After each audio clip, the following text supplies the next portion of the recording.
In all reality, when I die, I want people to be like, she was a legend at that head shit. And I want my daughter to be like, my mother was that on the head tip, period. We singing in the, what style? Happy birthday to you. I need y'all to come on right now. Happy birthday to you. Happy birthday. Happy birthday.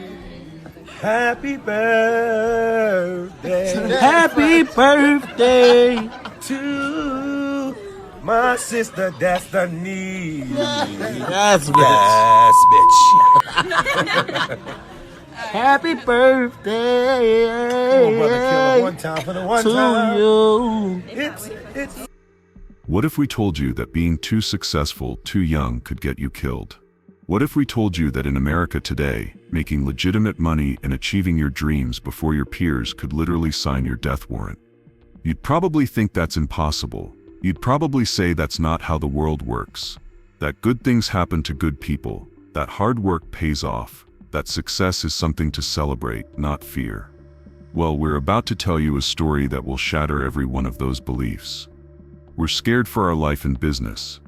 Those words, written in desperate handwriting on official court documents, belonged to a young woman who had committed what someone apparently considered an unforgivable crime, being successful, while others struggled, making money, while others made excuses, and building something real while others watched from the sidelines. Just 12 days after she wrote those words, someone made sure she'd never achieve anything again. This isn't a story about someone involved in illegal activities. This isn't about gangs or drugs or dangerous lifestyle choices. This is about what happens when legitimate success breeds deadly jealousy. When your achievements become someone else's obsession. When doing everything right somehow makes you a target for those who can't stand to see you win. Our victim had everything going for her. While most people her age were still living with their parents, she was building an empire. While her peers were partying and wasting time, she was grinding, saving, investing in herself. She had taken the jobs nobody wanted and turned them into stepping stones. She had gone to school, learned valuable skills, and created something that generated real income. But here's the twisted part, that success made her enemies. In a neighborhood where opportunities were scarce, where most young people struggled to find legitimate paths to prosperity, she had cracked the code. She had built something visible, something tangible, something that couldn't be ignored. Her business was thriving, stocked with expensive inventory, generating enough money to support not just herself but her family. And apparently someone couldn't stand it. Think about how disturbing that is. We live in a country that supposedly celebrates entrepreneurship, yet this young woman's success had painted such a target on her back that she felt compelled to document her fear in legal papers. She wasn't paranoid. She was responding to real threats, real actions that had already been taken against her. Someone had made their intentions clear. Someone had shown her that her achievements were seen not as inspiration, but as provocation. That her prosperity wasn't just envied, it was resented to the point of violence. What makes this story even more infuriating is that she tried to protect herself through proper channels. She documented the threats, she filed the right paperwork, she followed every rule, took every precaution, did everything a responsible citizen is supposed to do when facing criminal intimidation. But here's what nobody wants to talk about. Sometimes the system designed to protect us fails spectacularly. Sometimes doing everything right isn't enough. Sometimes success itself becomes the very thing that destroys you. Those court documents weren't filed in some moment of general anxiety. They were a response to something specific that had already happened. Something serious enough to make a confident, ambitious young entrepreneur genuinely terrified for her safety and the future of everything she had built. But the most disturbing part, her fears were completely justified. What happened next would expose the dark side of the American dream. The part where your success doesn't just inspire others, it enrages them. Where your achievements don't just motivate people, they make them homicidal. Where building something from nothing doesn't just change your life, it ends it. This is a story about the price of visible success in a world where some people would rather destroy what they can't achieve than find a way to build their own. It's about what happens when jealousy turns deadly, when resentment becomes murderous, when someone decides that if they can't have what you've built, then you shouldn't have it either. But most importantly, it's about a young woman who saw her destruction coming and tried desperately to prevent it, only to discover that sometimes being right about danger doesn't mean you can escape it. The question we have to ask ourselves is this: in a country where we're told anyone can make it, why are the people who actually do make it becoming targets? And what does it say about our society when success itself becomes a motive for murder?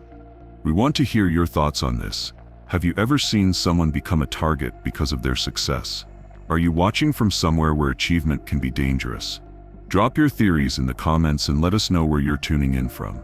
And make sure to subscribe, because what we're about to reveal about this young entrepreneur's rise will shock you. And what happened to her will make you question everything you believe about the American dream. The answers to these questions will reveal not just a crime, but a tragedy that exposes the most dangerous intersection in America today, where success meets jealousy and jealousy turns lethal. Her name was Destiny Harrison, and by age 21, she had already accomplished what most people spend decades trying to achieve. But as we're about to discover, her rapid ascent from minimum wage worker to business owner wasn't just inspiring, it was the very thing that would make her a target.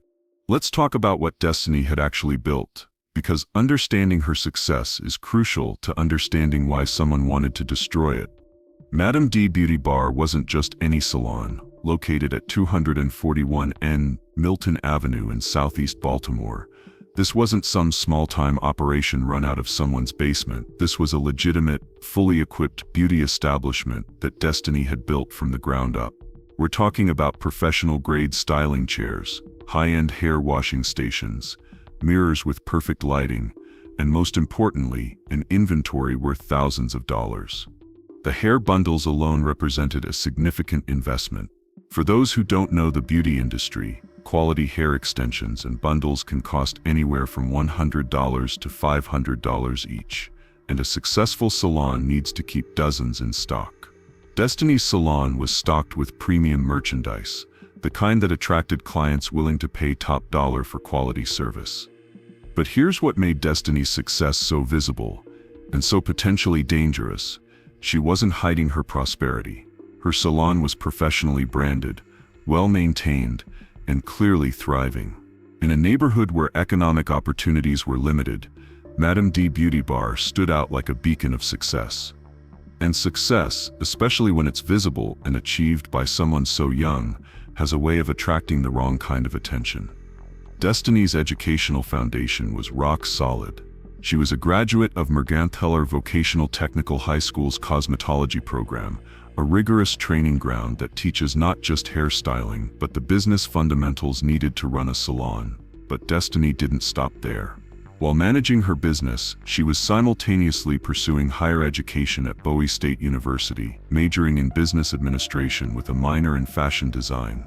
Think about what that tells you about her character and ambition. This wasn't someone who got lucky or took shortcuts. She was methodically building expertise in both the technical aspects of her craft and the business skills needed to scale her operation. She understood that owning a salon wasn't just about being good with hair. It required understanding inventory management, customer service, marketing, and financial planning. Her role in the community extended far beyond just running a business. Destiny had become a mentor to aspiring beauticians, proving that young people in Baltimore could build legitimate enterprises. She was living proof that the traditional path, education, skill development, strategic planning, could actually work. Her success was inspiring other young women to pursue careers in cosmetology and entrepreneurship. But perhaps most importantly, Destiny was a devoted mother. Everything she was building wasn't just for herself, it was for her child's future. She was creating generational wealth, breaking cycles of economic struggle, and establishing a foundation that could provide security for years to come. Here's where the jealousy factor becomes crucial. In communities where economic opportunities are scarce, when one person experiences rapid, visible success, it can create complex social dynamics. Destiny wasn't just making money, she was making it in a way that was impossible to ignore. Her clientele was growing. Her reputation was spreading. Word was getting around that Madam D Beauty Bar was the place to go for quality hair services. With success comes visibility. And with visibility comes scrutiny from people who might not have your best interests at heart. Consider the optics from an outside perspective: a 21-year-old woman driving to her own business every day, unlocking her own doors, managing her own inventory worth thousands of dollars, serving clients who could afford to pay premium prices. In an environment where many people struggle to find steady employment, that level of visible prosperity could easily breed resentment. Destiny's business model was smart but potentially risky. Beauty salons, by necessity, keep significant cash on hand and valuable inventory that's easily resold. Hair bundles, in particular, have a robust secondary market. They're small, expensive, and in high demand. For someone looking to make quick money through theft, a successful salon represents an attractive target. What made Destiny's situation even more precarious was her willingness to reinvest in her business. She wasn't just taking profits and living modestly. She was continuously upgrading her equipment, expanding her inventory, and improving her salon's offerings. This growth mindset, while admirable from a business perspective, also meant that her visible wealth was constantly increasing. The neighborhood dynamics were also significant. Southeast Baltimore, like many urban areas, has pockets where legitimate success can make you stand out in ways that aren't always safe. When you're young, successful, and visible about your achievements, you become known. And being known, unfortunately, can make you a target for those who prefer to take rather than build. Destiny's success was also threatening to certain people because it challenged narratives about what was possible. Her achievements suggested that with education, hard work, and smart planning, young people could build legitimate businesses and accumulate real wealth. For those who had convinced themselves that illegal activities were the only path to prosperity, Destiny's example was a direct contradiction of their worldview. But perhaps most dangerously, Destiny's success was growing rapidly. This wasn't someone who had been slowly building wealth over decades. She had achieved significant prosperity in a relatively short time frame. Rapid success can be particularly infuriating to those who feel left behind, especially when it's achieved by someone they consider a peer. The stage was being set for a confrontation that would test whether Destiny's success could survive the jealousy it had created. 12 days. That's how long Destiny Harrison had between the moment her worst fears materialized and the moment someone silenced her forever. It was December 9, 2019, when Destiny discovered that her success hadn't just attracted admiration, it had attracted predators. She arrived at Madame D Beauty Bar that morning to find her salon had been broken into. But this wasn't a random burglary by strangers looking for quick cash. This was personal. This was calculated. This was her own neighbors deciding that what she had built belonged to them. The perpetrators weren't some unknown criminals from across town. They lived right in her community. These were people who had watched her build her business from nothing, who had seen her transform from a young woman working at Popeyes and Walmart into a successful entrepreneur. They had witnessed her daily routine, observed her inventory deliveries, and calculated exactly what they could steal and when. What they took wasn't random either. They specifically targeted her hair bundles, the most valuable and easily resold items in her inventory. We're talking about premium merchandise worth approximately $3,000, carefully selected by people who understood the beauty industry well enough to know what would generate the most profit on the street. But here's where this story takes a turn that would seal Destiny's fate. She refused to be a victim.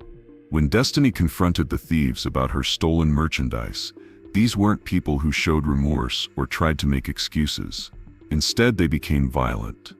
They physically assaulted her, a young woman who was simply trying to recover property that rightfully belonged to her. They beat her for having the audacity to demand back what they had stolen. Most people in Destiny's situation would have cut their losses. They would have absorbed the $3,000 hit, maybe improved their security, and tried to move on. They would have avoided confrontation with people who had already proven they were willing to commit burglary and assault. But Destiny Harrison wasn't most people.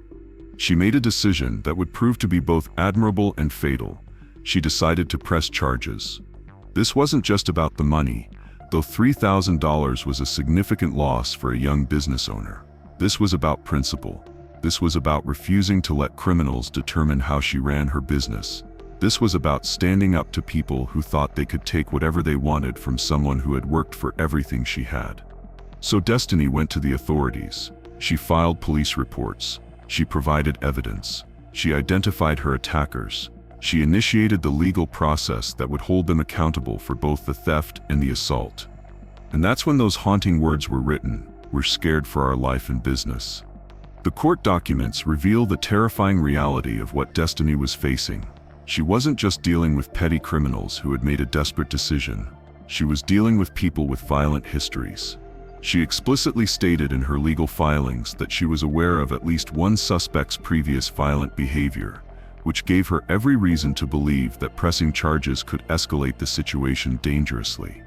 Think about the impossible position this put her in. If she didn't press charges, she was essentially giving these criminals permission to rob her again whenever they felt like it. Her business would become their personal ATM, her success would fund their lifestyle, and her hard work would be meaningless. But if she did press charges, which is exactly what any law-abiding citizen is supposed to do, she would be painting an even bigger target on her back. She would be transforming herself from a victim of opportunity into someone who had actively opposed dangerous people. Destiny chose justice over safety. She chose principle over pragmatism. She chose to do what was right rather than what was easy. The legal system responded appropriately. The suspects were charged with assault, theft, and burglary. The wheels of justice began turning. Everything was proceeding exactly as it should in a civilized society where crimes have consequences and victims have rights.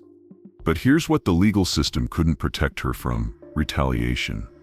Those court documents where Destiny expressed her fear weren't filed in a moment of paranoia. They were filed by someone who understood that she had just declared war on people who had already proven they were willing to use violence to get what they wanted. She knew that by standing up to them, she had escalated from being a target of opportunity to being a specific threat to their freedom. The timing becomes crucial here. 12 days between the assault and her murder. 12 days during which those charges were pending. 12 days during which everyone involved knew that Destiny Harrison was the key witness, whose testimony could send violent criminals to prison. 12 days during which someone was apparently planning to ensure that testimony would never be given. What makes this situation so tragic is that Destiny did everything right. She followed proper procedures. She used the legal system exactly as it was designed to be used. She provided authorities with all the information they needed to pursue justice. But the system that was supposed to protect her moved too slowly. The criminals she was trying to hold accountable moved faster. By pressing charges, Destiny had unknowingly started a countdown clock. She had given violent people a deadline: either silence her before she could testify or face the consequences of their actions in court. And as we're about to discover, they chose silence. What happened next would prove that sometimes doing the right thing can be the most dangerous decision you'll ever make. Sometimes standing up for justice means standing in the line of fire. And sometimes the very system designed to protect law-abiding citizens fails them at the moment they need it most. Are you someone who would have pressed charges in Destiny's situation, or would you have walked away to avoid retaliation? It's a harder question than it seems. Let us know what you think in the comments below. Would you choose justice or safety? Where are you watching from? And have you ever seen someone face retaliation for doing the right thing? December 21st, 2019. A Saturday evening that would prove Destiny Harrison's worst fears weren't paranoia. They were prophecy. It was just after 6 p.m. when Destiny was going through her usual closing routine at Madame D Beauty Bar. The weekend had been busy, clients had been served, and another successful day at her thriving business was coming to an end. She was tidying up, securing her inventory, and preparing to lock up for the night. But someone had been watching, someone had been waiting, someone had been planning. As Destiny moved through her salon, organizing the space that represented everything she had worked for, she wasn't alone. Her young daughter was there with her, a detail that would transform this crime from a targeted killing into something exponentially more devastating. In these final moments, Destiny was simply being a mother and a businesswoman. She was balancing the responsibilities that defined her life, caring for her child while maintaining the enterprise that supported their future. It was supposed to be routine. It was supposed to be safe. It was supposed to be just another evening in the life she had built. Then the door opened. Someone walked into Madame D Beauty Bar with a single, deadly purpose. This wasn't a robbery attempt. This wasn't a crime of passion triggered by a moment of anger. This was an execution, planned and carried out with brutal efficiency. Without warning, without conversation, without any attempt at negotiation or intimidation, the gunman opened fire. One shot to the head. Destiny Harrison, at 21 years old, was murdered in her own business, surrounded by everything she had worked to achieve, in front of the daughter she had worked to provide for. The brutality of the act was matched only by its precision. This wasn't someone firing wildly in panic or anger. This was someone who had come specifically to kill Destiny Harrison, and had the cold calculation to do exactly that. But the true horror of this moment goes beyond even the murder itself. Destiny's young daughter didn't just lose her mother that night, she watched it happen. She witnessed the moment when someone decided that her mother's life was worth less than whatever twisted satisfaction they got from pulling that trigger. The psychological trauma inflicted on that child is immeasurable. The murder of a parent is devastating under any circumstances, but witnessing it creates wounds that may never heal. In one instant, Destiny's daughter lost her mother, her sense of safety, and her innocence. The sound of the gunshot echoed through the salon and out into the neighborhood. Within minutes, Baltimore police were dispatched to Madame D Beauty Bar after receiving reports of gunfire. When officers arrived at 241 N Moulton Avenue, they found a scene that would haunt even seasoned investigators. Destiny Harrison was discovered suffering from a gunshot wound to the head, unconscious and fighting for her life. Emergency medical services were immediately called to the scene. Paramedics worked frantically to stabilize her, knowing that head trauma requires immediate intervention to have any chance of survival. She was rushed to a local hospital where medical teams did everything in their power to save her life, but the damage was too severe. Despite the efforts of emergency responders and hospital staff, Destiny Harrison succumbed to her injuries and was pronounced dead. The daughter who had witnessed her mother's murder was now officially an orphan. The business that Destiny had built from nothing was now a crime scene. The dreams she had been pursuing were now evidence in a homicide investigation. Homicide detectives immediately began processing the scene, but they were facing a crime that appeared to have been planned specifically to avoid detection. The shooter had entered the salon, committed murder, and disappeared, leaving behind devastated family members and a community in shock. The investigation began immediately, but detectives were working with limited evidence. Despite the presence of other individuals in the salon at the time of the shooting, the case would prove to be far more challenging than anyone anticipated. What made this murder particularly devastating was its preventability. Destiny had documented her fears. She had identified potential threats. She had used the legal system to try to protect herself. 12 days earlier, she had literally written down her fear that something like this might happen. The murder of Destiny Harrison wasn't just the end of a young life. It was the failure of every system designed to protect law-abiding citizens who do the right thing. She had pressed charges against criminals who robbed and assaulted her. She had cooperated with authorities. She had followed every proper procedure. And she had been killed for it. As news of the murder spread through Baltimore, the community began to grapple with a devastating reality. A young entrepreneur, who had become a symbol of what was possible through hard work and determination, had been executed in her own business, in front of her own child, apparently for having the courage to stand up to criminals. The murder of Destiny Harrison would become more than just another Baltimore homicide statistic. It would become a symbol of the impossible choices faced by victims of crime: remain silent and enable criminals, or speak up and risk everything. Destiny had chosen to speak up, and someone had made sure she would never speak again. Today, more than 5 years have passed since someone walked into Madame D Beauty Bar and murdered Destiny Harrison. 5 years of birthdays her daughter has celebrated without her mother. 5 years of holidays where her family sets a place at the table that will never be filled. 5 years of unanswered questions, unresolved grief, and a killer who remains free. And perhaps most infuriating of all, 5 years of absolute silence from the person who pulled that trigger. The Baltimore Police Department has never stopped investigating Destiny's murder, but they're fighting an uphill battle against a wall of silence that has proven nearly impenetrable.